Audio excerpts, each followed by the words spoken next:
जलवायु ओ मृत्तिका उभय पाग अनुकूल रोथुवारु गुणपुर लांजियासोरा अंचल में बेस उत्पादन होची सपुरी।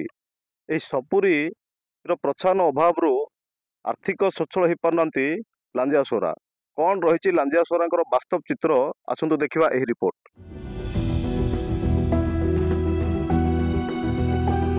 परिश्रम अनुसार मिलुनी पारिश्रमिक। दुर्गम पहाड़िया अंचलर आदिवासी संप्रदाय लोक निजर जीवन जीविका पाई जंगलजात द्रव्य उपरे निर्भर करी एबे चिंतारे। देखंतु रायगढ़ जिला गुणुपुर ब्लॉक अंचलर एही दृश्य को। एठाकार 19टी पंचायत मध्यरु 7 गोटी पंचायत रे लांजिया सौरा संप्रदायर लोक बसवास करती।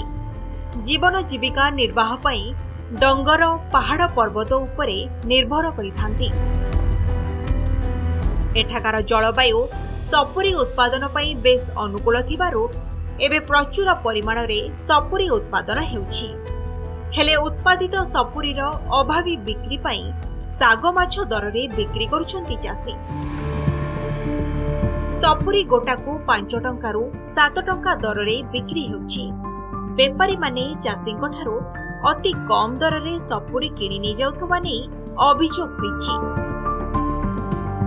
आदिम जनजातिंक जीविकार विकास पाई पुटासिंग ठारे लांजिया सौरा उन्नयन संस्था जीविका मिशन स्वतंत्र भावे कार्य करुछि।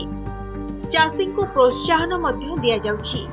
तथापि अभावी बिक्रीर शिकार हेउछन्ती एठाकार सपुरी चाषी। सपुरी खरा मासरे भल उत्तम चाष होता है। तो आमे सपुरी बिकिबा पई बोली कि गुणपुर किंबा पुटासिंग अनेक इमती बाजार मानक नहीं कि आमे बिक्री करू किंबा अन्य दूर दूरांतर व्यवसाय माने आसी आमठारू किछि कम मूल्य रे से माने किणी नहीं जाती। ए जो सपुरी पणस आमर ए जो गुणपुर 30-25 किलोमीटर पुटासिंग अंचल चाष होउची। ए जो सपुरी बहुत परिमाण पसर होची किंतु बिक्री अभाव जुगु दलाल माने बहुत कम रेट नौंती आउ चाषी सब बड़े क्षति पड़ुछि। काजू तेंतुली महुल धुआपत्र भली जंगलजात द्रव्य पई सरकारक स्वतंत्र व्यवस्था और नीति रहिछि। लांजिया सौरा विकास पई बहु योजना रहिछि। हेले सपुरी पई सेभली किछि व्यवस्था ग्रहण करा जाय नाही। तेबे सपुरी चाष को सरकारी कलरे प्राधान्य दियागले लांजिया सौरा मानकर आर्थिक स्थिति स्वच्छल होई परिबो बोली चाषी कहिसंती। करा दिन रे सपुरी चाष होय किंतु एबे बिकबा पई सुविधा नाही।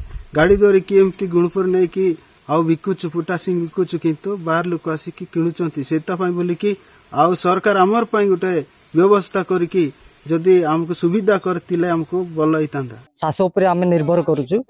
धान चाष फल परिबा पनीपरिबा चाष आउ आम अंचल रे प्राय आंब आउ सपुरी प्रबल चाष हुए।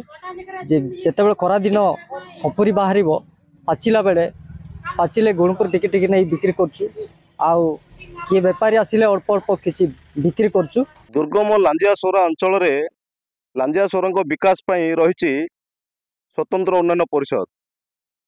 विभिन्न जंगलजात द्रव्य को सेमाने बिक्री करिवे आर्थिक सच्छल हो पारिबे सेही पई मध्ये व्यवस्था रहिछि। किंतु सेथि मध्ये रे सपुरीर प्राधान्य रहि नाही। जदि सपुरी को मध्ये एही स्वतंत्र उन्नयन परिषद कि सरकारी कल पक्षरु कोनोसी व्यवस्था करा जाए ताहले लांजियासोरा माने आर्थिक सच्छल हो पारिबे। रायगढ़ जिला गुणपुर लांजियासोरा अंचल जनार्दन महापात्र रिपोर्ट नंदीगोष्ठी।